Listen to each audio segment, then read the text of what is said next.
আলাইকুম সমস্ত cooking and ব্লগে আপনাদের স্বাগত জানাই। আশা করছি সকলে ভালো আছেন। আজকে আমি একটি রান্না নিয়ে হাজির হয়ে গেলাম। কালীবাউস মাছের রেসিপি। আলু এবং বেগুন দিয়ে আমি মাছ ঝোল করে নিয়েছি। রান্নাটি খুবই সাধারণ কিন্তু খেতে কিন্তু ভীষণ মজা। আমার রান্নাটি যদি আপনাদের ভালো লেগে থাকে তাহলে প্লিজ আমার চ্যানেলটি সাবস্ক্রাইব করে দিবেন, পাশে থাকবেন। এখানে আমি রান্নার জন্য একটি কড়াই রান্নার তেল দিয়ে দিলাম পরিমাণ মতো করে। 1 চা চামচ পেঁয়াজ বাটা, 1 চা চামচ রসুন বাটা এবং স্বাদ মতো লবণ দিয়ে আমি হালকা একটু ভেজে নিচ্ছি, তাতে কাঁচা গন্ধটা চলে যাবে পেঁয়াজ রসুনের। এখানে আমি 1 চা চামচ হলুদ গুঁড়া, 1 চা চামচ মরিচ গুঁড়া, 1 চা চামচ ধনিয়া গুঁড়া এবং 1 চা চামচ জিরার গুঁড়া দিয়ে মশলাটা কষিয়ে নিচ্ছি।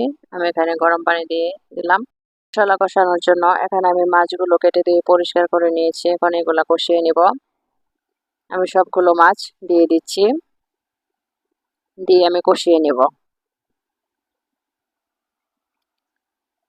আমি ঢাকনা দিয়ে ঢেকে দিলাম।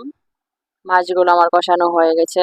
এখন সবগুলো মাছ আমি একটি প্লেটে নামিয়ে নিচ্ছি। সবগুলো মাছ আমি নামিয়ে নিয়েছি। এখন আমি আলু কেটে নিয়েছি। আমি বড় মাছের তরকারিতে সাধারণত আলুগুলো এইভাবে কেটে দিই, তাহলে দেখতে কিন্তু ভালো লাগে। মশলার সাথে আলুগুলো আমি ভালোভাবে মিশিয়ে নিচ্ছি। এখন আমি কিছু পানি দিয়ে দিব আলুগুলো কষিয়ে নেওয়ার জন্য। আলু কষানো হয়ে এসেছে। এখন আমি কিছু বেগুন দিয়ে দিচ্ছি। বেগুনগুলো আমি কষিয়ে নিব। বেগুন যেহেতু নরম সবজি সেজন্য আমি আগে দেইনি, আমি পরে দিয়েছি। আলু বেগুন একসাথে কষানো হয়ে গেছে। এখন আমি চুলের জন্য গরম পানি দিয়ে দিলাম পরিমাণ মতো করে। রান্নায় গরম পানি ব্যবহার করলে তরকারিটা কিন্তু অনেক টেস্টি হয়। বলক চলে এসেছে। এখন আমি মাছগুলো দিয়ে দিব। সবগুলো মাছ আমি দিয়ে দিচ্ছি। আমি আস্তে আস্তে করে মাছগুলো দিচ্ছি যাতে ভেঙে না যায়। সবগুলো মাছ আমি দিয়ে দিলাম। এখন আমি ডেকে কিছুক্ষণ রান্না করে নিব। ঢাকনা তুলে আমি দেখে নিলাম। আমি লবণ চেক করে নিয়েছি, মনে হয়েছে আর একটু লবণ আমার লাগবে, সেজন্য একটু লবণ দিয়ে দিলাম। এখন আমি নামিয়ে নিব। আমি রান্নাটা শেষ করে নিয়েছি।